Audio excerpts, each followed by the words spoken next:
Vous écoutez le podcast La Belle Image avec Bernard Missa, auteur-photographe, mais aussi explorateur des moyens techniques et graphiques qui vous donne des astuces pour mieux photographier, épisode numéro 248. Bienvenue dans La Belle Image où l'on parle de l'impact de vos images, de techniques pour bien composer et de connaissances de l'appareil photo. Et voici aujourd'hui l'attention à la couleur.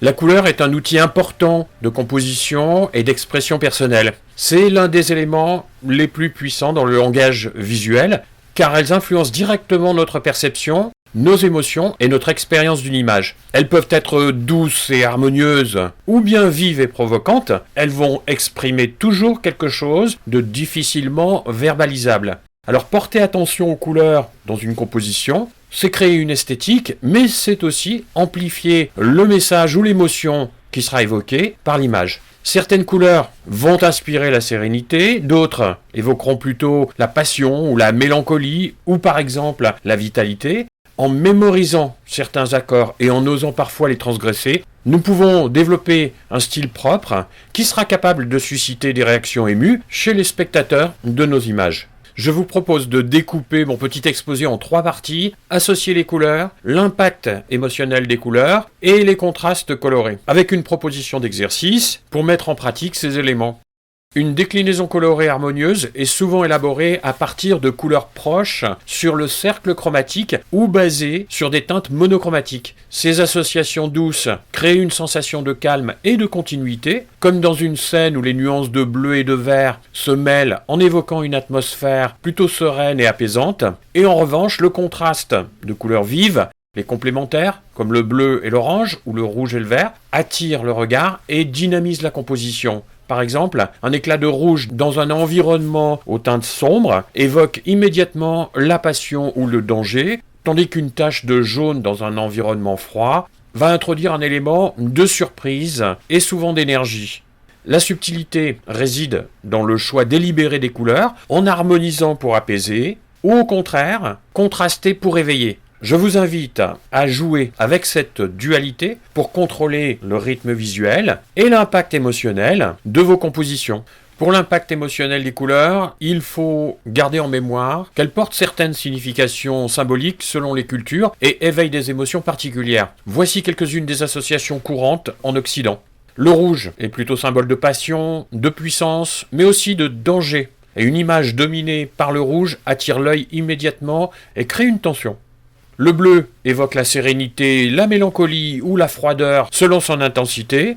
Une scène qui baigne dans les nuances de bleu inspire souvent le calme ou la solitude par exemple. Le jaune, c'est la couleur de la lumière, de l'optimisme, mais aussi de la fragilité. Une touche de jaune illumine une composition et suggère la joie. Le vert, c'est le symbole de la nature, du renouveau et de l'équilibre, et il est souvent apaisant.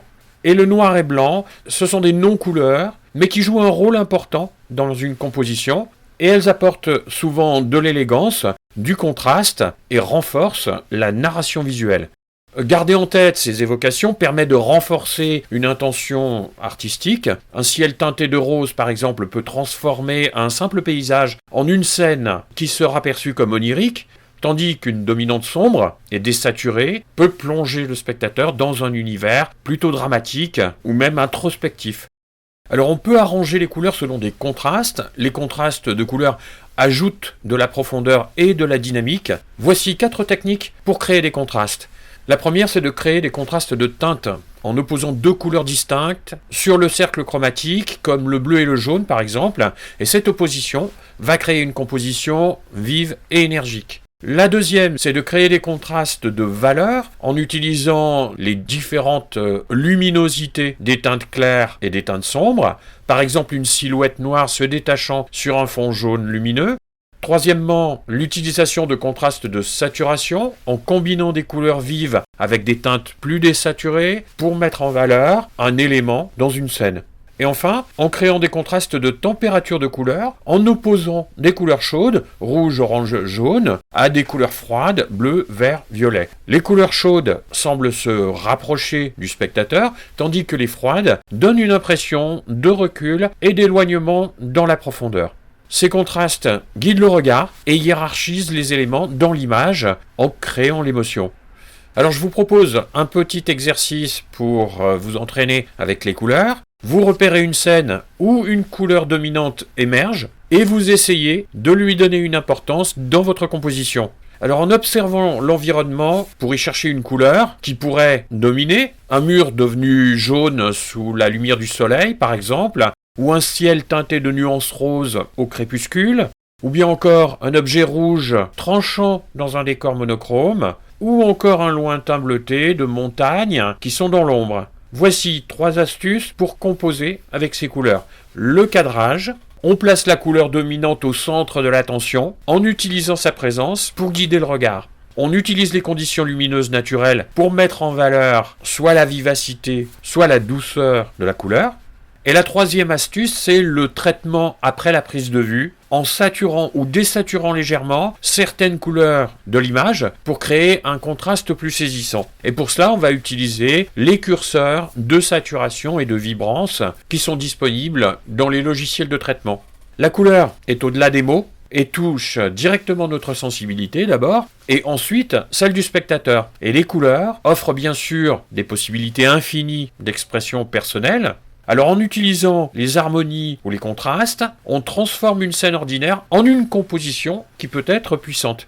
En repérant ces instants où la couleur s'impose, vous allez vous laisser guider par votre intuition et en accentuant telle ou telle couleur dans la composition, on va réussir à sublimer une scène de la réalité. La Belle Image est publiée chaque lundi et vous propose des techniques, des astuces, des idées et des moyens de composition dans le but de développer votre expression photo et de donner plus d'impact à vos images. N'hésitez pas à me laisser un commentaire ou une question pour me faire part de ce qui vous intéresse le plus à développer dans votre pratique de la photo. Si vous ne l'avez pas déjà fait, vous pouvez télécharger le manuel de composition en cliquant sur le bouton placé sur la page de l'épisode. Je vous souhaite une bonne semaine de prise de vue et je vous dis à lundi prochain.